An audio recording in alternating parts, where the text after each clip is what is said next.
And now, it's time for another Dice Tower review with Tom Vasel. Hey folks, today we're talking about the Mayfair game Villainy, which you are the villain. You are the big, nasty, mean villain. Well, you start off kind of small, but you want to be the big villain. See, Fantastic Man is in town, and he's a good guy and a hero, and you need to beat him. But to beat him, you got to make a name for yourself, and then you actually got to be able to beat him. It's a game in which you're competing with some other opponents. Here we go.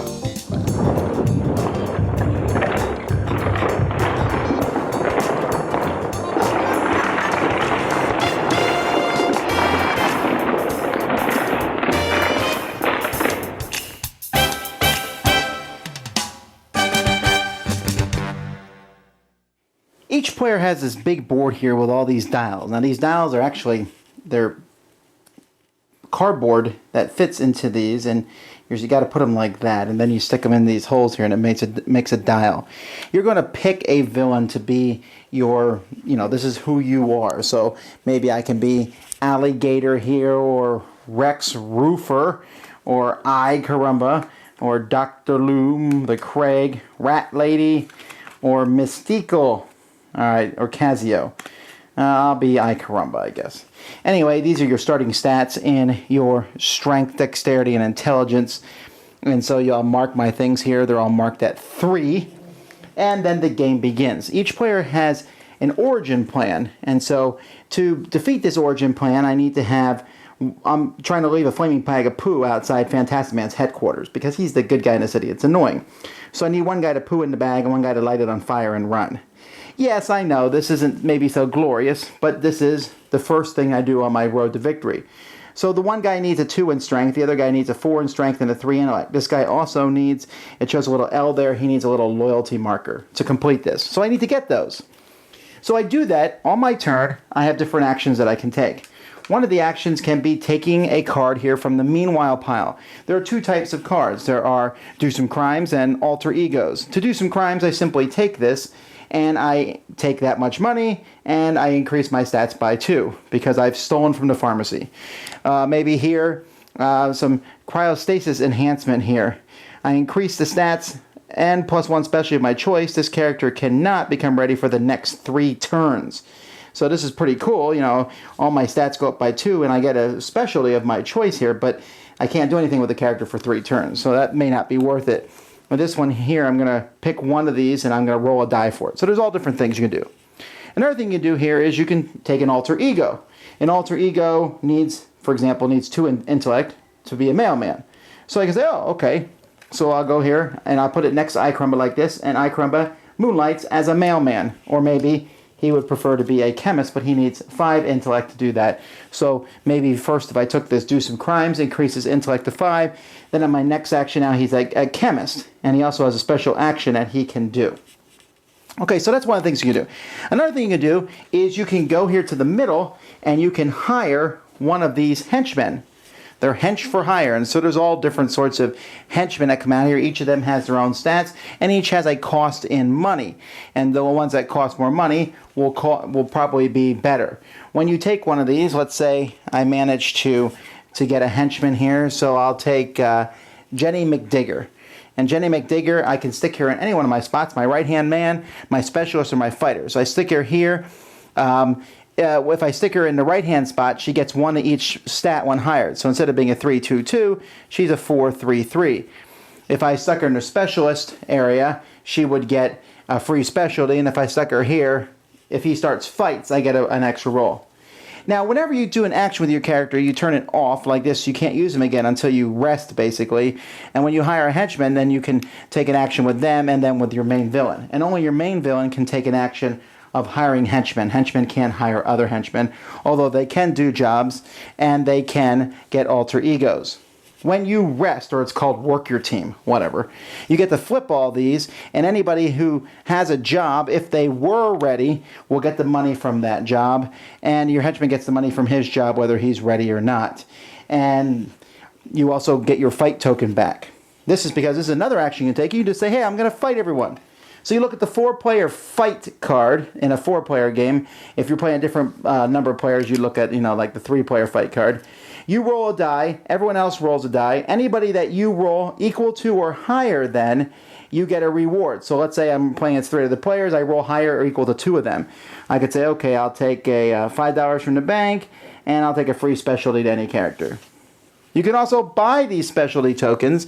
These specialty tokens, by the way, look like this. They have different things on them. Like this one here says Wiz, and this is a tech. So maybe I can put that there. Now I have that specialty. So players are going to be doing this over the course of the game. Hiring henchmen and doing crimes and getting alter egos, etc.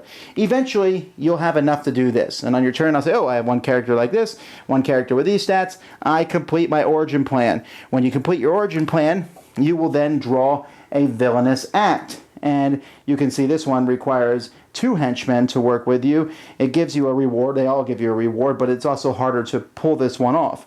Here I'm framing my opponent for robbing a bank. Here I'm building my own secret base. These are much better than the flaming bag of poop. When you finish that one, you get your magnum opus, which is much harder. Make the sky rainbow proof. Oh, publish Fantastic Man's internet browser history. Delete the internet. These are terrible. But they're also much harder to get, and you need all 3 henchmen to pull them off. Now, when you do this one, when you finish your magnum opus, let's say you finish it, you have to fight Mr. Fantastic Man.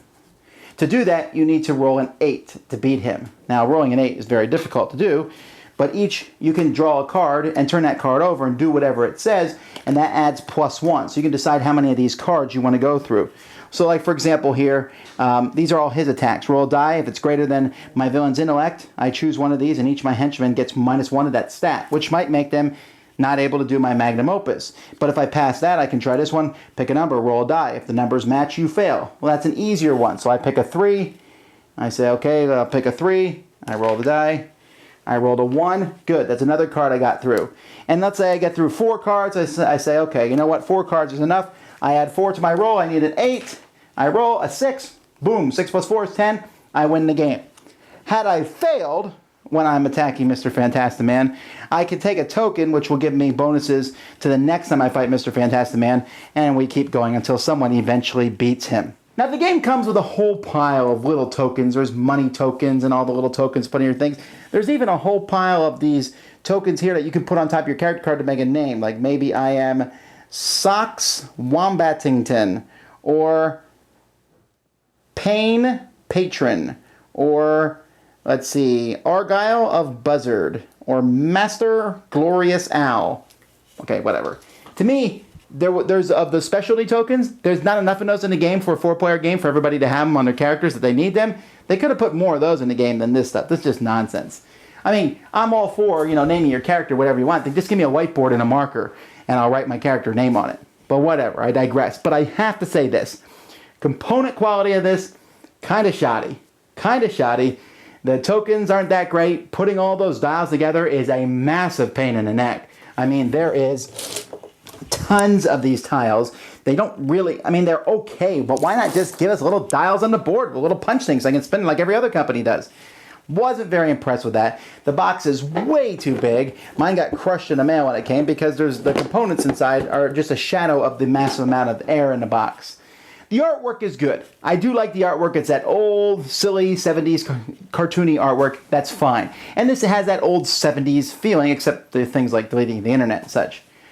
The theme is fine. I'm a villain, and it's funny, these, initial things like, oh, I'm going to jaywalk when no one's looking, ha ha ha, until you get to the big point, you do your big dastardly plan. And hiring villains and doing things, there's some rules, like there's this help wanted token that on your turn you can move 1 space closer to the draw pile, and when it gets all the way there, you can wipe all the henchmen and put out new ones. That's okay, but it's a fiddly mechanism. It's something that people forget to do, and it's kind of a pain in the neck. Then if there's 4 of alter identities, if there's 4 of the do some crimes cards out there, everything wipes. And when everything wipes, then you draw a free-for-all card, and everyone tries to roll, and they add up different stats and other things, and whoever wins that gets a special bonus. So there's things in the game like that, but there's all these fiddly bits moving around. And at the beginning of the game, it works like this. I do an action with my villain. Now I rest on my next turn. Now I do an action. Now I rest. I can hire a henchman. Hooray! Now I rest. Now I do an action. Now my henchman does an action. Now I rest. And these rest turns get very boring really quick. That is such a, this game is just full of fiddliness. But you know what? The game is great. If I was doing this review in 1988, this would be a great game. This is not a 2014 quality game. Components aren't as good as they should be. The mechanisms are dated and fiddly. The whole thing is just kind of a mess. It's not that bad of a game. I mean, it's enjoyable. The theme is kind of fun. We get some good laughs out of it, but constantly moving little pieces all over the place for things that aren't really that big of a deal. Kind of squinting at the cards to see what you need here and looking through the pile to find the right tokens to put here, and there's different cubes for different characters. It's just a bunch of fiddliness for not enough payoff. A superhero game needs to feel super heroic, or in this case, super villainous, and this one just doesn't really pull that off. Not a terrible game, but could have been updated and streamlined, something that you could have been proud to play today. Instead, it feels like something from yesteryear. Dice Tower Judgment, not good enough, could have been better. Thanks so much for watching the Dice Tower videos. Find more great videos and reviews, as well as our top-rated audio podcast at Dicetower.com. You can also find other great shows at DicetowerNetwork.com. I'm Eric Summerer, and you've been watching The Dice Tower. The Dice Tower is sponsored by Cool Stuff Inc., where you can find great games for great prices. Cool stuff in stock. Check them out at CoolStuffInc.com. Sabri dvere. Где?